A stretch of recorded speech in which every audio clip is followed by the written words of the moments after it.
It was funny. I like the whole celebrity business out here in Hollywood. My girlfriend, a couple months back, she had to fill out this little bio-y thing, and one of the questions was like, what celebrity do I look like?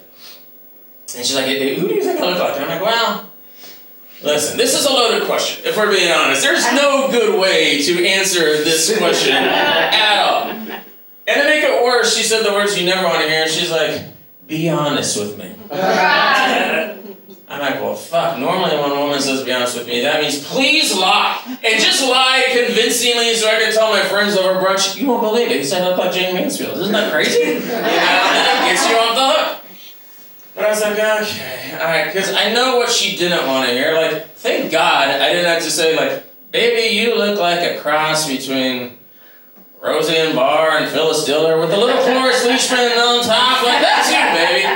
She would never talk to me again. So that would never happen, but fortunately, she's a very attractive woman. She has a goddess mane of lion's hair on top of her head. I'm like, this one I got. I'm like, babe, no problem. You look like peak Farrah Fawcett, baby. That's you. You're Christy Brinkley in her prime. Little boys all over America have posters of you on their wall. They do unspeakable things when the lights go out. She goes, I don't know that I need to know about the last part, but thank you. That is the right answer, goddammit. That's exactly what I'm like. And then there's a very awkward silence.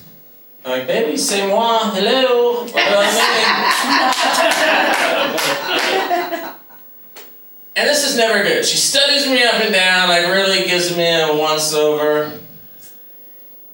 But then she came to us, she goes, you look like Robert Redford. Yes. Yeah. And I mean, you're goddamn right. That was my reaction. Exactly. That is the right answer, baby. Exactly. Sundance Kid, The Sting, you're goddamn right, baby. And she goes, no. That's not the Robert Redford. And then she goes, you look like Robert Redford right before he died, when he was really old. And the wind had hurt him, and the sun had done damage on his face. That's you. It's rough because if you know my girlfriend, the one thing she is unceasingly honest. I'm like, oh my God. So I'm looking at myself in the mirror. I'm like, my face is melting like a candle. I think she is right. Could be on to something.